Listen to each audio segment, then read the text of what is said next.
एक जगह मैं तीर्थ में गया, देख रहा कि एक आश्रम है, वहां से इतनी ध्वनि सुनाई पड़ रही है, इतनी आवाज आ रही है।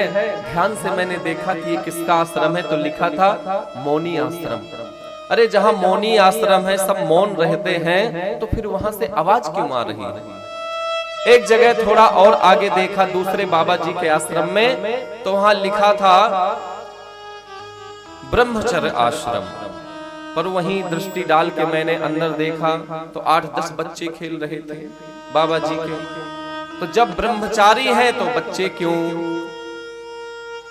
मौनी है तो आवाज क्यों आ रही है। तो सब उल्टा पुल्टा है। बड़े बड़े लाल पीले कपड़े पहनकर, बड़ा बड़ा चंदन लगाकर, आडंबर रचाकर, और लोगों को, कलयुगी प्राणियों को ठग रहे हैं।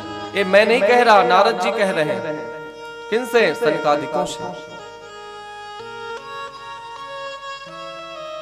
ऐसे विलक्षण संतों की भी व्यवस्था हो गई है। ऐसा नहीं है, संत हैं आज भी। आप लोग चित्रकूट पास में ही है, वृंदावन धाम, गोवर्धन, हरिद्वार, उत्तराखंड, कैलाश आदि जाएंगे तो बड़ी बड़ी कंदराएं, गुफाएं हैं, उनमें संत घुसे हुए हैं, बैठे हैं, विराजमान हैं और तपस्या कर रहे हैं।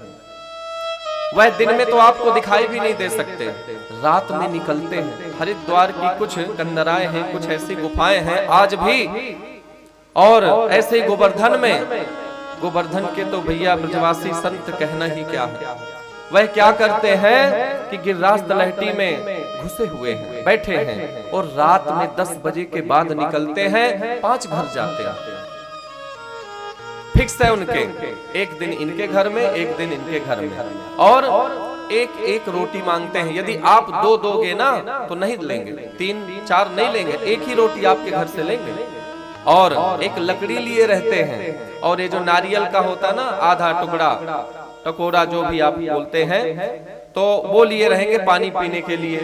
तो वो एक रोटी करके 5 घर से लेंगे। यदि किसी ने दरवाजा नहीं खोला, सो गया, तो जितनी रोटी मिले, 1 मिले, 2 मिले, 3, वही लेकर प्रेम से आ जाते हैं। और उन रोटियों को क्या करते हैं, उसी लकड़ी में जैसे माला हम गुह देते हैं ना, ऐसे गुह देते हैं, पहना देते हैं, और वहीं खोस देते हैं।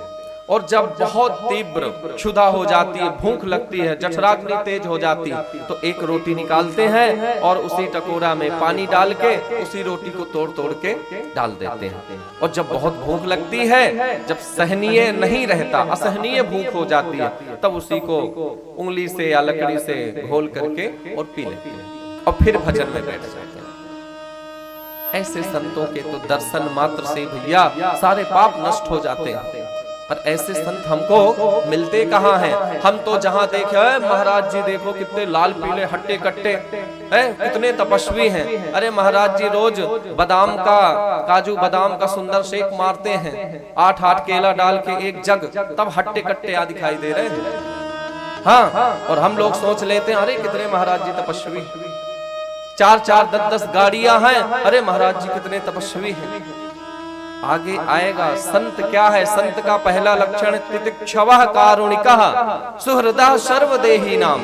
तितिक्षवः यानी जिस संत के अंदर किसी भी प्रकार की इच्छा ना हो, कामना ना हो, संसार की आसक्तियों से बहुत दूर हो, अरे उसी को तो संत कहते हैं। यदि गृहस्थियों के पास जो है वही संतों के पास है, तो हम में और संतों में फर्क क्या, हम उन्हें फिर संत क्यों कहेंगे। तो संत तो भैया ऐसी विलक्षण विभूति है कि संत के दर्शन से ही पाप नष्ट हो जाते हैं। उनका संग मिल जाए तो जीवन हमारा सुंदर हो जाता है। संसार के झंझटों से हमें छुटकारा मिल जाता है। बिनु सत्संग विवेक न होई, राम कृपा बिनु सुलभ न सोई। ऐसे सत्संगों से जब हमें कोई संत प्राप्त हो जाता है, मिल जाता है, कोई संत हमें सत्संग का ज्ञान सुना देता है, पर वह कोई संत ही होगा, कोई ज्ञानी ही होगा। ऐसे रास्ते चलते व्यक्ति आपको कोई नहीं सत्संग सुनाएगा। अरे आजकल तो सच में ये सत्य है, हमने भी देखा है। यदि आजकल तो इतनी विडंबना हो गई भैया, किसी से आप यदि सच में रास्ता भी पूछो तो कई कई ऐसे दुष्ट होते हैं, वो झूठा मूठा रास्ता बता देते हैं। जाना इधर को है, उनको पता भी है कि हाँ ये रास्ता इधर का, पर उल्टा रास्ता बता देते हैं। ऐसे भी दुष्ट हैं। तो भैया सत्संग आदि तो हमें ठाकुर जी की कृपा से ही मिलता है, राम जी की कृपा से। और सत्संग और संत यदि ये दोनों मिल जाए तो हमारा जीवन धन्य हो जाता है।